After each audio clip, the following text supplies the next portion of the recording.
언제나 끝까지 함께 해주는 사람이 가장 고마운 사람입니다. 예전에 시골에 살 때 시골은 집집마다 짐승을 키웠습니다. 소, 돼지, 개, 염소, 닭 이런 것들을 다 키웠는데 여러분들 수탉이 물을 먹는 모습을 보셨습니까? 다 서울 분들이라서 시골의 삶을 다 모르시나 본데, 여러분 수탉이 물을 먹을 때 반드시 하는 행동이 있습니다. 저기 중간에 어떤 분이 고개를 꺾습니다. 너무 감사합니다. 고개를 젖힌 뒤 물을 마십니다. 이렇게 수탉이 물을 먹고 있는 모습을 보던 한 인도주의자가 이렇게 말합니다. 저렇게 고개를 내렸다 올렸다 하려면 굉장히 힘들 거야. 옆에 있던 현실주의자가 다시 말을 받아서 말합니다. 목구멍이 포도청이라고 다 먹고 살자면 할 수 없지. 목을 안 들면 그나마 한 모금도 마실 수가 없으니까. 그러자 옆에 있던 그리스도인이 이렇게 말합니다. 두 분의 말씀이 맞습니다. 그런데 저 수탉은 한 모금의 물을 마실 때마다 하늘을 쳐다보므로 하나님께 감사하고 있는 것입니다. 아멘. 범사에 감사하라는 하나님의 분명한 뜻 앞에서 얼마나 감사하는 삶을 살고 있습니까? 모든 상황, 모든 환경, 모든 사건을 감사함으로 받으면 하나님의 은혜가 되어지고 또한 버릴 것이 없는 줄로 믿으시길 바랍니다. 오늘 추수감사주일을 맞이해서 다시 감사 회복되어지고 하나님께 감사가 풍성해지는 은혜가 있기를 바라겠습니다. 시편 65편은 이스라엘의 3대 절기 가운데 장막절을 배경으로 하고 있습니다. 이 장막절은 이스라엘의 마지막 절기에 해당됩니다. 마지막 추수가 끝나고 올리브와 포도를 수확한 다음에 절기를 지켰습니다. 유대력으로 7월 15일부터 일주일 동안 지켰습니다. 오늘날로 계산하면 9월 중순에서 10월 중순쯤 해당됩니다. 추수감사주일과 의미적으로 시간적으로 가장 가까운 절기가 바로 장막절입니다. 근데 오늘 설교 제목을 제가 이스라엘의 장막절 가을 행복 축제라고 붙였습니다. 왜 가을 행복 축제이느냐? 장막절은 계절적으로 가을에 있고 수확을 하는 기쁨과 즐거움과 행복이 있고 그리고 하나님께 나가서 축제의 예배를 드렸기 때문입니다. 그래서 장막절을 오늘날로 바꾸면 가을 행복 축제라고 말할 수가 있습니다. 여러분, 축제에서 빠지지 않고 있는 게 뭐죠? 노래하는 것, 찬양하는 것입니다. 오늘 65편은 하나님에 대해서 노래하고 찬양을 하고 있습니다. 이스라엘의 장막절 가을 행복 축제의 의미를 생각하고 오늘 우리가 다시 한번 하나님께 감사와 찬송과 영광을 올려드릴 수 있기를 바랍니다. 첫 번째 장막절 가을 행복 축제는 하나님의 선택과 구원을 노래하고 있습니다. 1절과 2절 말씀 보시면 하나님이여 찬송이 시온에서 주를 기다려오며 사람이 소원을 주께 이행하리이다. 기도를 들으시는 주여 모든 육체가 주께 나아오리이다. 이스라엘 백성들이 하나님께 세 가지를 드리기 위해서 예루살렘 성전으로 나아가고 있습니다. 그들이 하나님께 드릴 세 가지는 찬양과 서원과 기도입니다. 이스라엘 백성들이 이 세 가지를 하나님께 드릴 수 있는 이유는 하나님이 그들을 택하시고 그들을 구원해 주셨기 때문입니다. 오늘 우리가 하나님께 감사할 수 있는 첫 번째가 무엇인가 하면 하나님이 나를 선택하시고 나를 구원해 주셨다는 것입니다. 이 구원이 감사의 바로미터입니다. 구원, 우리가 어떤 상황에 처한다 할지라도 감사를 잃지 않게 만들어 줍니다. 우리가 세상을 살면서 때론 감사하지 못할 상황에 처할 때도 있습니다. 그런데 그때일지라도 우리가 구원만 생각하면 하나님께 감사를 올려드릴 수 있다는 거예요. 그래서 구원은 감사의 절대 기준이 됩니다. 청교도들이 메이플라워를 타고 미국으로 건너왔습니다. 그런데 그들 중 절반이 굶어 죽고 병들어 죽었습니다. 게다가 남아있는 사람들마저도 해마다 겹치는 흉년으로 고통을 당하고 있었습니다. 도무지 밝은 전망이 보이지 않았습니다. 그때 그들은 금식 기간을 선포하고 하나님께 매달려 기도했습니다. 하나님 아버지, 우리를 불쌍히 여기시고 우리를 도와주옵소서. 우리가 살 수 있도록 은혜를 베풀어 주옵소서. 그렇게 하나님께 금식 기간을 선포하고 기도한 적이 한두 번이 아니었습니다. 그런데 또다시 큰 어려움이 그들을 찾아왔습니다. 그들은 다시 금식을 선포하고 기도를 해야 한다고 생각했습니다. 금식 기도를 놓고 의논하는 자리에서 한 농부가 이렇게 건의합니다. 지금까지 우리는 금식하면서 하나님께 도와주기를 간절히 기도했습니다. 그런데 우리가 이제는 생각을 한번 달리해 보면 좋을 것 같습니다. 그리고 한 가지를 제안합니다. 비록 농사가 흉년이 들고 형제 자매들이 병으로 죽고 있지만, 이런 어려움이 있지만 이 가운데서도 우리가 하나님께 감사를 드릴 수 있는 것이 있습니다. 비록 유럽과 여러 가지 조건이 부족하지만 우리에게는 신앙의 자유가 있습니다. 우리에게는 정적인 자유가 있습니다. 그리고 우리 앞에 이렇게 넓은 대지가 펼쳐져 있지 않습니까? 그럼 우리 이제는 금식 기도보다도 감사 기간을 정해서 하나님께 감사합시다. 그 말을 들은 모든 사람들이 감동을 받았습니다. 그래서 이번에는 금식이 아니라 하나님께 감사 기간을 정하고 감사를 올려드렸습니다. 이것이 감사 주일이 시작된 기본적인 동기입니다. 우리가 이 세상을 살면서 때로는 우리가 감사할 수 없는 상황을 만날 수 있습니다. 그런데 여러분, 그런 상황일지라도 우리가 진실로 하나님 앞에 감사하게 만드는 것은 바로 우리가 하나님께 구원을 받은 하나님의 백성이요 하나님의 자녀가 되었다는 거예요. 다른 어떤 것들 감사할 것이 없다 할지라도 우리는 구원만 생각하면 하나님께 감사를 올려드릴 수 있습니다. 구원보다 더 큰 감사가 없기 때문입니다. 이스라엘 백성들이 장막절에 찬송과 서원과 기도를 드리기 위해서 성도로 나아갔던 것처럼 오늘 우리도 예배당에 나와서 하나님께 찬양과 예물과 기도를 드릴 수 있는 이유는 그분이 저와 여러분을 선택해 주시고 구원해 주셨기 때문입니다. 나는 구원받았습니다. 그 구원받은 증거가 무엇입니까? 나를 구원해 주신 하나님께 나와서 예배를 드리고 싶은 마음이 생기고, 그분께 찬송을 드리고 싶고, 그분께 예물을 드리고 싶고, 그분께 기도를 드리고 싶습니다. 그런 마음이 우리 가운데 생기고 마음으로 끝나는 것이 아니라 그런 마음을 가지고 하나님께 나와서 예배드리고 찬양 부르고 예물 드리고 기도할 수 있다는 것입니다. 그게 우리가 구원받은 증거입니다. 그런데 구원받지 못한 분들은 이 예배가 귀찮고 찬양은 목이 아프고 예물은 아깝고 기도는 지루하게 생각합니다. 구원받은 우리들은 이 예배가, 이 찬양이, 이 예물이 기쁨이고 즐거움입니다. 그리고 여러분, 이게 하나님에 대한 사랑과 감사를 표현하는 것입니다. 하나님 사랑합니다. 하나님 감사합니다. 무엇을 통해서 그 사랑과 감사를 표현할 수 있습니까? 여러분, 예배를 통해서, 찬양을 통해서, 예배를 통해서, 기도를 통해서 하나님께 감사와 찬양을 표현할 수 있습니다.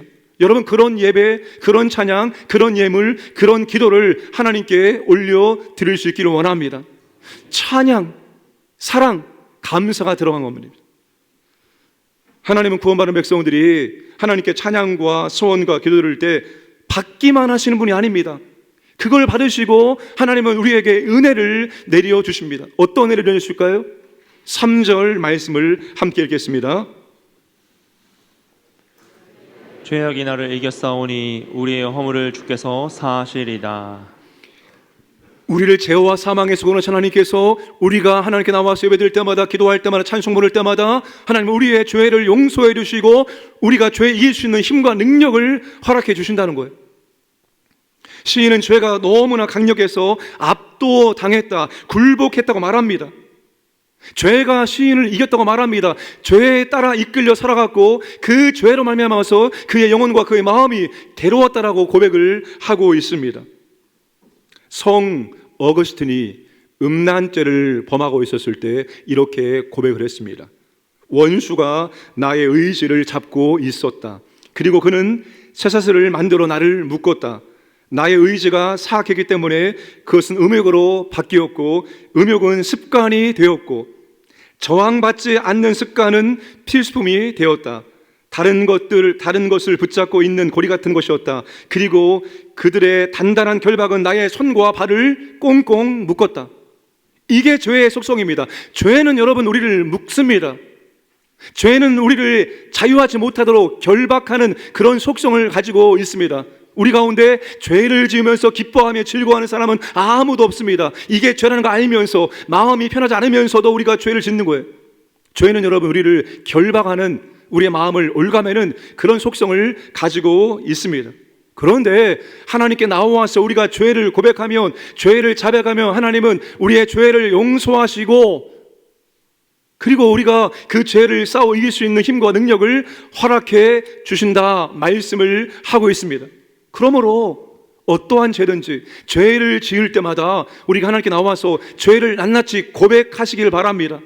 십자가의 보혈로 주님 이 죄를 씻어주시고 십자가의 보혈로 덮어주시고 이 죄를 이길 수 있는 능력을 달라고 기도하시길 바랍니다. 혹 우리 가운데 내가 이 죄를 꼭 끊기를 원한다, 그 의지로 되는 게 아니에요. 우리의 결단으로 되는 게 아닙니다.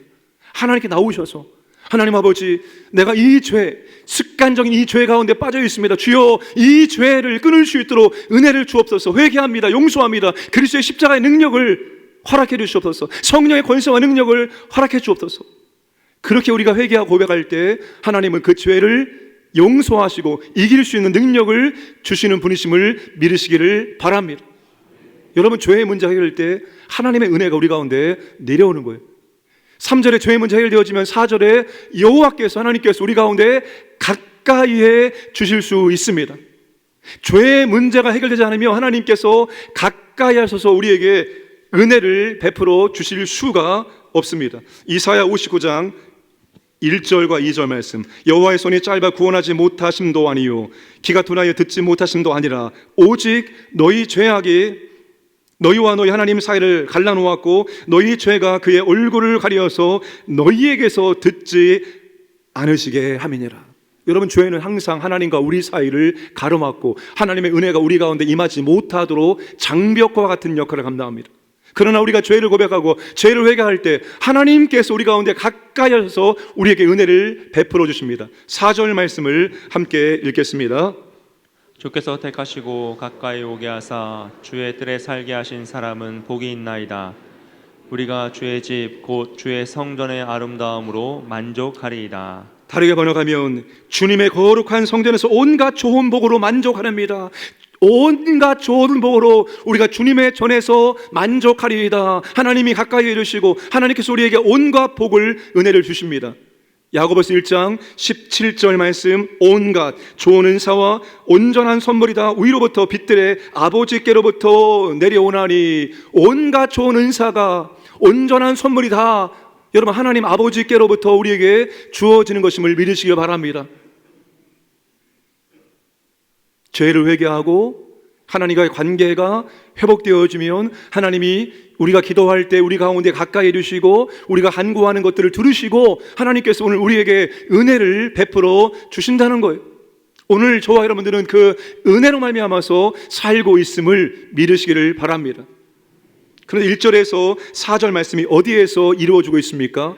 바로 주의 성전에서 이루어지고 있다는 사실입니다. 성전에 올라와서 찬양을 부르고 또한 회개하고 또 소원을 갚고 기도함으로 하나님께서 용서하시고 가까이 하시고 하나님께서 그들에게 필요한 은혜와 복을 내려 주신다는 거예요. 그런데 이 이스라엘의 3대 절기는 하나님께서 남성 20대 이상의 남성은 더 이 성전에 올라와서 함께 절기를 드리도록 율법에 제정해 놓으셨습니다. 여러분, 오늘 저와 여러분들 어디로 즐겨 나아가고 계십니까? 오늘 믿음의 사람들은 가지 않아야 될 장소가 있습니다. 보지 않아야 될 것이 있어요. 듣지 않아야 될 것이 있습니다. 가지 말아야 될 것을 가고 보지 말아야 될 것을 보고 듣지 않아야 될 것을 들으면서 하나님의 은혜를 구한다면 그거 잘못된 거예요. 하나님의 은혜는 임하지 않을 것입니다. 우리가 가야 할 곳에 가고 우리가 볼 것을 보고 우리가 들을 것을 듣고 우리가 말할 것을 말할 때 여러분, 그 가운데 하나님의 은혜가 임하는데, 하나님은 우리가 함께 모여야 할 때, 함께 같이 할 때 더 큰 은혜와 능력을 베풀어 주시는 아버지이십니다. 그래서 여러분, 우리가 함께 할 수 있도록 더 기도하고 더 힘써야 되는 것입니다. 다음 주부터 세기업주를 특별 새벽 기도회를 하고자 합니다. 세기업주라는 단어는 전도서 4장 12절에 나옵니다. 세기업주는 끊어지지 아니하리라. 세 사람이 한 조를 만들어서 깨워주고 함께 오고 함께 앉고 함께 기도하자는 거예요. 가족들 중에서, 우리 구역식들 중에서, 우리 전도회 중에서 세 사람이 한 조를 만드는 거예요. 그러나 그 세 사람 가운데 한 사람은 믿음이 연약한 분들, 우리의 섬김과 도움이 필요한 분들이 속해 있어야 됩니다. 여러분, 우리가 함께 그렇게 모여서 하나님을 예배하고 하나님께 간절한 마음으로 기도할 수 있기를 원합니다. 11일 동안 그렇게 하기를 원합니다. 새벽 기도회 6일, 주일 포함하고 부흥회까지 정확히 10일입니다. 여러분, 그 10일의 시간은 사도행전 2장에서 오순절 성령님이 감능할 때, 예수님이 승천하시고 10일 동안 제자들이 마가의 다락방에서 온전히 기도했을 때 오순절 성령님의 은혜와 능력이 임하게 되었습니다. 그래서 오늘 우리도 혼자 하기는 힘드니까 세 사람의 조를 짜서 10일 동안 그렇게 이곳에 와서 하나님의 은혜를 한번 구해보자는 것입니다. 그리고 우리 모두가 함께 하나님의 은혜를, 하나님의 복을 누리는 복된 시간이 되기를 주님의 이름으로 축복합니다. 두 번째, 이 장막절 가을 행복 축제는 구원의 하나님, 창조의 하나님, 역사의 주관자 하나님을 노래하고 있습니다. 하나님을 세 가지 측면에서 이렇게 노래합니다. 5절에서 8절까지 온 세상의 하나님을 노래하고 있습니다. 우리 5절과 6절 말씀을 함께 읽겠습니다. 우리 구원의 하나님이시여, 땅의 모든 끝과 먼 바다에 있는 자가 의지할 주께서 의를 따라 어미하신 일로 우리에게 응답하시리이다. 주는 주의 힘으로 산을 세우시며 권능으로 띠를 띠시며. 5절의 구원의 하나님은 6절에 창조의 하나님으로 바뀝니다. 그 창조의 하나님께서 견고한 산을 세우시고 그 견고한 산이 이리저리 왔다 가지 않도록 하나님께서 그것을 붙들고 있다고 말씀을 하고 있습니다. 그리고 그 창조의 하나님이 7절과 8절 같으면 역사의 주관자 하나님으로 그렇게 소개합니다. 우리 7절과 8절도 함께 읽겠습니다. 바다의 설렘과 물결의 흔들림과 만민의 소요까지 진정하시나이다. 땅끝에 사는 자가 주의 징조를 두려워하나이다. 주께서 아침 되는 것과 저녁 되는 것을 즐거워하게 하시며. 태초에 바다를 정복하신 하나님은 만민의 소유까지 고요하게 하시고 평정을 하십니다. 하나님은 인간의 역사 가운데 개입하셔서 당신의 질서를 세워 나가신다는 것입니다. 하나님은 구원의 하나님이시고 하나님은 창조의 하나님이시고 하나님 역사의 주관자 되시는 하나님입니다. 우리가 이런 하나님을 믿게 오기 때문에, 이런 하나님 때문에 우리가 감사할 수 있는 것입니다. 겨울이 오고 있습니다. 예전에 시골에서 겨울이 오면은 썰매를 가지고 논이나 저수지에 들어가서 썰매를 신나게 탔습니다. 그런데 저수지에서 썰매를 탈 때 썰매를 가지고 들어가기 전에 반드시 먼저 한 가지를 점검한 다음에 그냥 들어가진 않습니다. 뭘 점검할까요? 뭐를 점검하고 들어갈까요? 그 얼음이 안전하게 얼었는지를 확인한 다음에 안전하다 생각할 때 들어가서 마음껏 뛰어놀고 뒹굴고 열심히 그렇게 썰매를 탔습니다. 안전하게 놀 수 있는 것은 얼음의 상태가 좌우하는 것이지 우리의 상태가 좌우하는 것이 아닙니다. 살고 죽는 것을 결정하는 것은 호수에 대한 그 얼음의 확신의 정도가 아니라 호수의 상태가 결정해 주는 것입니다. 우리가 믿는 하나님이 구원의 하나님이시고 창조의 하나님이시고 역사의 주관자이신 하나님이십니다. 이것 때문에 우리가 감사해야 됩니다. 여러분, 간혹 내가 만약에 불교 집안에 태어났다면, 그래서 나의 의지와 상관없이 내가 절에 가서 불공을 드린다면, 여러분, 내가 아무리 열심히 불공을 드려도 절대로 구원이 일어나지는 않을 것입니다. 그는 구원할 수 없기 때문입니다. 구원이 없는 다른 종교에서 우리가 태어났을 때 그 종교의 심취해서 열심히 섬기다 할지라도 여러분, 아무런 구원이 임하지 않는 거예요. 구원은 우리의 열심으로, 우리의 태도로, 우리의 확신으로 이루어지는 것이 아니기 때문입니다. 그분이 구원의 하나님이시고 그분이 창조의 하나님이시고 그분이 역사의 주관자 되시는 하나님이기 때문에 우리가 구원이 있고 우리의 삶이 변화되어지고 우리의 삶에 일어나는 모든 것들이 다 의미가 있게 되는 것입니다. 그 하나님 때문에 우리가 감사할 수 있는 것입니다. 하나님이 이스라엘 백성들이 우상을 섬기는 모습을 보며 답답해하셨습니다. 왜 그랬습니까? 보지 못하고 듣지 못하고 아무것도 할 수 없는 우상인데 이스라엘 백성들이 그 우상에게 온갖 정성과 시간과 물질을 들이면서 섬기고 있는 거예요. 하나님이 얼마나 답답해하셨는지 모릅니다. 그런데 우리 하나님은 구원의 하나님, 창조의 하나님, 역사의 주관자 되신 하나님이기 때문에 우리의 삶 가운데 일어나는 모든 일들을 관여하실 수 있는 하나님입니다. 그래서 우리가 하나님께 감사를 드릴 수가 있는 것입니다. 2007년 오사카 세계 육상 경기대회 여자 100m 결승전에서 결승점을 두 사람이 통과했는데 시간이 똑같습니다. 11.01초의 기록이 나왔습니다. 육안으로 도저히 식별할 수 없습니다. 영상 판독을 통해서 결국 한 사람은 금메달이고 한 사람은 은메달이 되었습니다. 여러분, 기록은 불과 0.003초 차이입니다.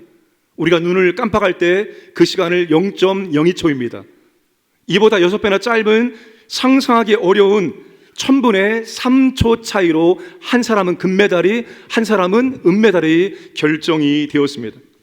여러분, 선수들이 느낀 행운 또는 억울함을 어디에 비할 수 있겠습니까? 그런데 우리의 인생 가운데는 이런 일들이 비일비재하게 일어나고 있다는 것입니다. 자녀들이 수능시험을 치렀습니다. 이제 결과를 받아봄으로 어떤 친구는 원하는 대학에 들어갈 수 있는 점수가 나오고 어떤 친구는 그렇지 않을 수가 있습니다. 입사시험의 당락처럼, 입학시험의 합격 여부처럼 여러분, 우리 인생은 우연 같은 시간차나 점수차로 삶과 죽음이 갈리게 되어지고 합격과 낙방이 갈리게 되어지고 금메달과 은메달이 오가게 된다는 사실입니다.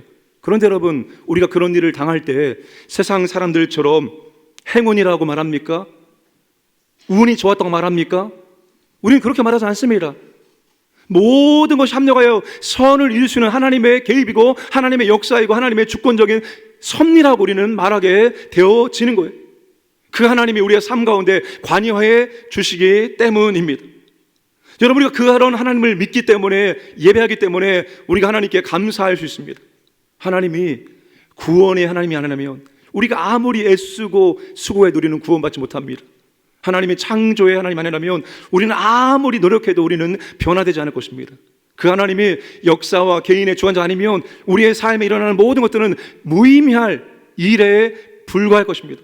그런데 우리가 믿는 하나님이 구원의 하나님, 창조의 하나님, 역사의 주관자이기 때문에 그 하나님 때문에 우리는 어떤 상황에서도 감사를 드릴 수가 있는 것입니다. 사랑하는 여러분, 하나님 때문에 감사할 수 있기 원합니다. 그게 우리의 감사의 중요한 조건입니다. 더 나아가서 이제 그런 하나님을 우리가 세상 사람들에게 알려주어야 됩니다. 우리만의 하나님이 아니기 때문입니다. 만민의 하나님이라고 말씀하고 있습니다. 세상 모든 사람들이 의지할 뿐이고 세상 모든 사람들이 두려워할 뿐이라고 말씀을 하고 있습니다. 여러분, 우리가 그 하나님을 전달하고 증거해서 그들도 하나님께 나와서 하나님을 의지하고 하나님께 예배하고 찬양드리고 하나님의 은혜를 받을 수 있도록 만들어야 됩니다. 오늘 추수감사절 떡을 받으시죠. 그 떡을 가지고 어떻게 하면 좋을까요? 내가 평상시에 전도하고 있는 사람에게 그 떡을 전달하면서 여러분, 하나님 믿어보라고 한번 그렇게 전도할 수 있기를 바랍니다. 아무 때나 가면 그렇잖아요. 추수감사절을 그 떡을 전달하면서 하나님을 증거할 수 있는 저와 여러분들에게 주님의 이름으로 축복합니다. 마지막 세 번째 장막절 가을 행복 축제는 하나님의 은혜를 노래하고 있습니다.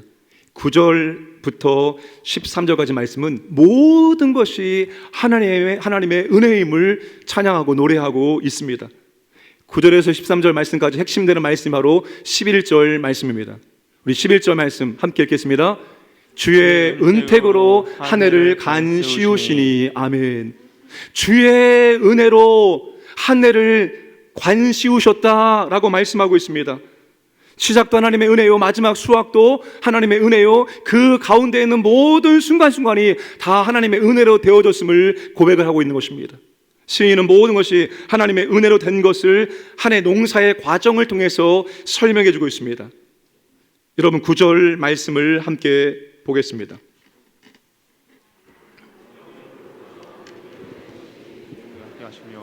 하나님의 강에 물이 가득하게 하시고 이같이 땅을 예비하신 후에 그들에게 곡식을 주시나이다. 10절 말씀 보시면 밭고랑에 물을 넉넉히 대사 그 아랑을 평평하게 하시며 또 단비로 그렇게 하시고 그 싹에 복을 주시나이다.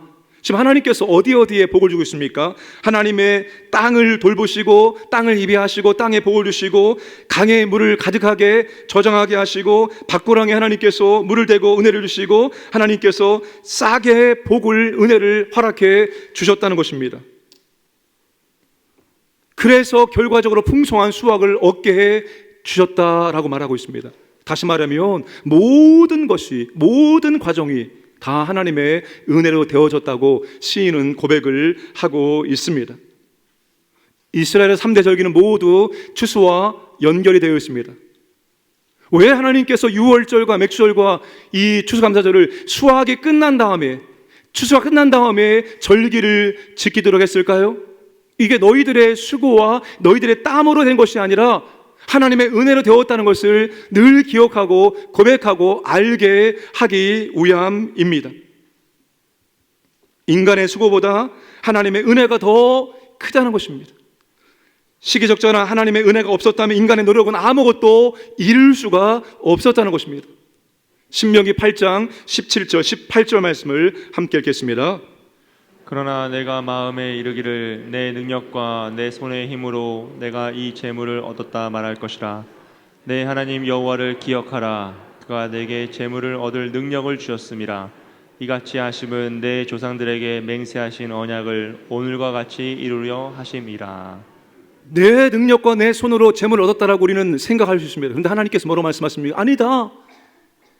내게 재물을 얻을 능력을 내가 주었음으로 말미암아서 내가 재물을 얻게 되었다는 것입니다.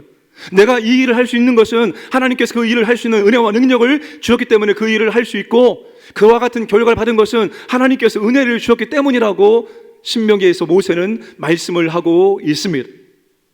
제가 최근에 아주 귀한 분을 만났습니다. 주기철 목사님의 친손녀의 남편 목사님을 만났습니다. 그 목사님께서 저한테 카톡으로 이런 인사를 보내왔습니다. 그 인사를 딱 받는 순간, 야, 이건 평생토록 내가 잊지 말고 하나님께 고백하며 하나님께 기도해야 되겠다 하는 생각이 들었습니다. 그 특별한 인사를 오늘 예배 나오신 여러분들에게 나눠드리겠습니다. 그 말씀대로 주장하시기 바랍니다. 이렇게 보내왔습니다. 하는 역사보다 되어지는 역사가 더 풍성하게 경험하기를 원합니다. 하는 역사보다 되어지는 역사가 더 풍성하길 원합니다. 여러분, 우리가 여러 가지 많은 것 하고 있습니다. 열심히 하고 있습니다. 여러분, 사업장을 경영하시는 분들 얼마나 열심히 그렇게 사업을 위해서 애쓰고 있습니까? 그런데 우리가 그렇게 한다고 해서 다 되어지는 것은 아닙니다. 우리가 하는 것 위에 되어지는 역사, 하나님의 은혜와 능력이 임할 때 그 우리가 하는 것이 의미가 있고 하는 것에 풍성한 열매를 거둘 수가 있다는 것입니다.